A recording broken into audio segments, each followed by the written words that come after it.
De octubre se dispuso la conformación de una comisión multipartidista para que investigue los hechos relacionados con el paro nacional que se dio en el país del 2 al 13 de octubre del 2019. El presidente de esta comisión, Fernando Burbano, asambleísta del BADI, nos acompaña esta mañana. Buenos días, legislador. Buenos días, Lenin. Un saludo al pueblo ecuatoriano. La verdad es que nos llama la atención que hayan recibido a tantas personas, que realizaran tantas audiencias y comparecencias, que se recabara tanto material, que elaboraran un informe de 175 páginas para terminar diciendo en las conclusiones, como primera conclusión, que el detonante de la protesta social fue el decreto 883.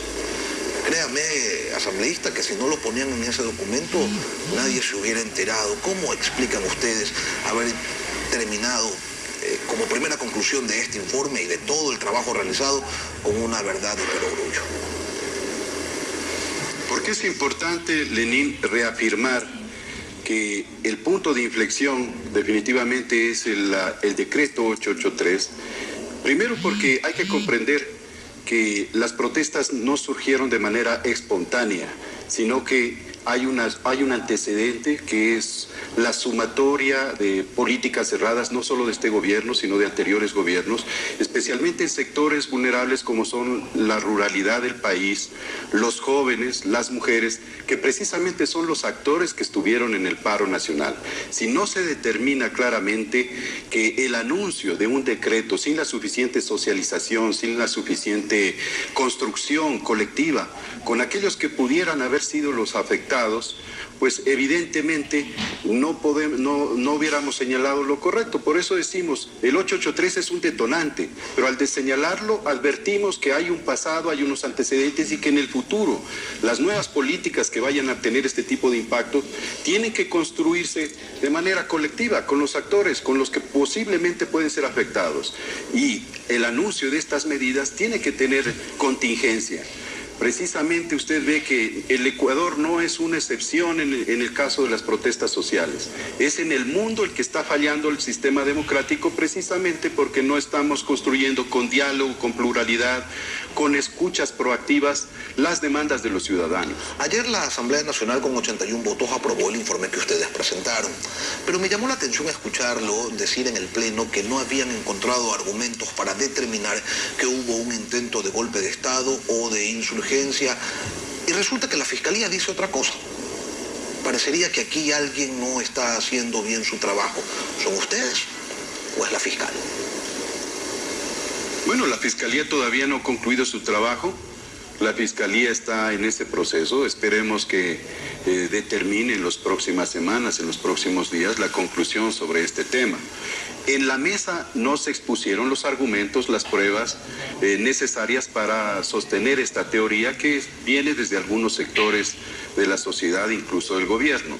La comisión cumplió con la responsabilidad de llamar, por ejemplo, al Centro de Inteligencia Estratégica, que considerábamos que es una institución que podía dar luces y podía dar los elementos para tener seguridades para concluir en esta tesis que se ha formulado. Sin embargo, el gran ausente justamente fue el Centro de Inteligencia Estratégica y lamentamos que no haya comparecido para poder la comisión tener los elementos. No podemos concluir absolutamente nada que no esté debidamente sustentado y esa es una base fundamental en el proceso de investigación. Dicen ustedes en el informe, asambleísta, que se tienen que investigar los posibles abusos policiales y las conductas violentas de los manifestantes. Legislador, ¿no cree usted que en el informe las conclusiones están llenas de obviedades? O sea, obvio, hay que investigarlo todo. ¿O es necesario recalcar este tipo de cosas que para algunos resulta obvia porque en el Ecuador la mala memoria es lo que prima y en donde pasan unas cuantas semanas, un par de meses y se olvida y se deja de hacer? Lenín, creo que lo que acaba usted de decir es muy relevante. El Ecuador en este momento y la Asamblea Nacional cuenta con un documento en el cual se ha levantado una información muy exhaustiva, están todas las versiones. Si usted lee el informe con detenimientos, se va a encontrar con muchos hallazgos a lo largo de él. Justamente estas versiones, estas comparecencias pueden ser argumentos muy potentes para trabajos futuros de fiscalización, control político o la propia investigación judicial. Una de las cosas que también se evidencia en este informe es que no se logró determinar cuántas personas fallecieron durante los días de protesta. ¿Por qué? Porque existen versiones distintas. Por un lado, la versión del Ministerio de Gobierno señala que es 9, la Defensoría del Pueblo señala que son 11, otras organizaciones sociales señalan que son 8, y por eso es que la Comisión y la Asamblea el día de ayer resolvió aprobar una demanda para que el Ejecutivo, los ministerios correspondientes emitan un informe en un plazo de 30 días para que esto quede sumamente aclarado. Además, porque hay algo fundamental.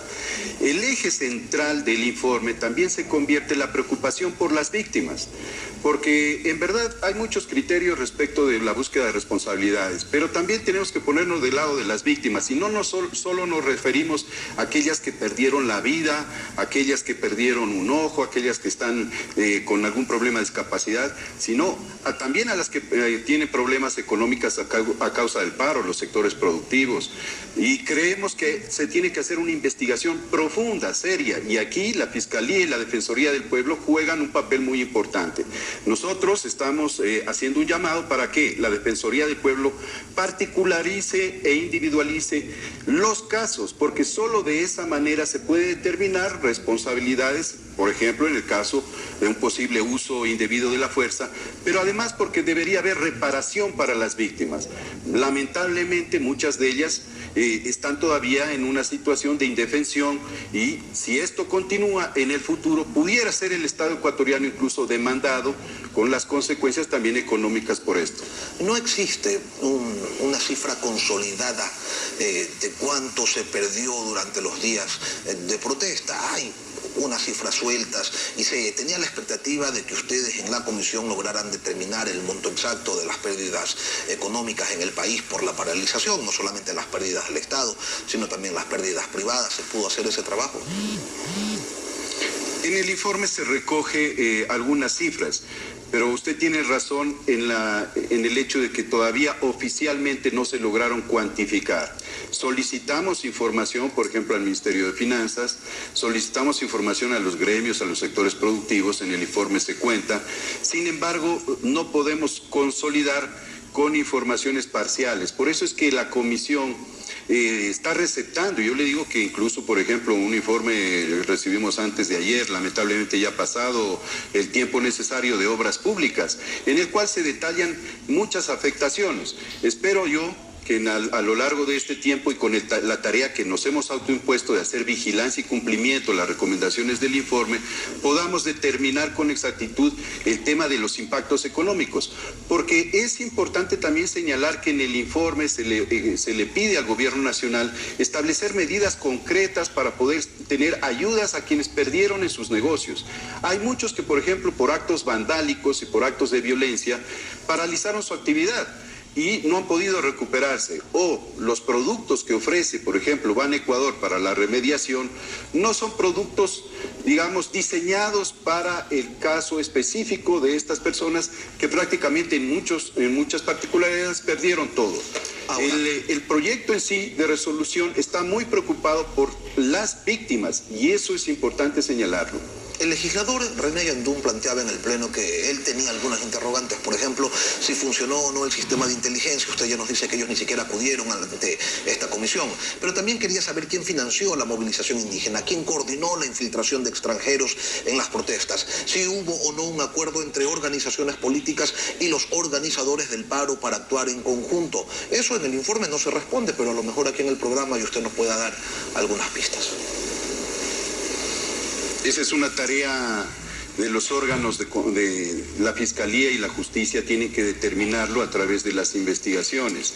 Todas estas preocupaciones de los legisladores, y ayer quedó muy claro en el informe, una demanda muy directa para que la justicia actúe con prontitud, con oportunidad, con transparencia, para que el país conozca la verdad. La Asamblea Nacional no es función judicial, no somos fiscalía, no somos jueces, pero sí tenemos la tarea de controlar lo que hacen estas otras funciones del Estado. Por eso determinamos y señalamos que es urgente para el país encontrar esas responsabilidades que no nos compete a nosotros como función legislativa, y nosotros vamos a hacer un seguimiento para que así suceda. No son jueces, no son fiscales. Sin embargo, en el informe ustedes le dicen con pelos y señales, con puntos y comas a la Defensoría del Pueblo qué es lo que tiene que hacer de aquí en adelante en relación a estos hechos. ¿Qué le parecería a usted si la Defensoría del Pueblo viniera a decirle a los asambleístas qué es lo que tienen que hacer de ahora en adelante? Bueno, nosotros controlamos una de las instituciones que controla la Asamblea Nacional, es la Defensoría del Pueblo. Sí, pero una cosa es el control y otra cosa es decirle qué hacer. Y nuestra obligación es recordarles cuáles son sus tareas fundamentales. Si nuestra preocupación es las víctimas, quien está obligado a hacer una investigación particular, a individualizar los casos para luego ejercer el derecho que tienen estas víctimas a la remediación, a la reparación, es la Defensoría del Pueblo. Y la Asamblea Nacional está recordando esa tarea a la Defensoría del Pueblo. Fernando Burbano, asambleísta del BADI, presidente de la Comisión Multipartidista que se encargó de investigar los hechos de octubre. Gracias por acompañarnos en Contacto Directo. Muy amable, gracias también. Una pausa y regresamos.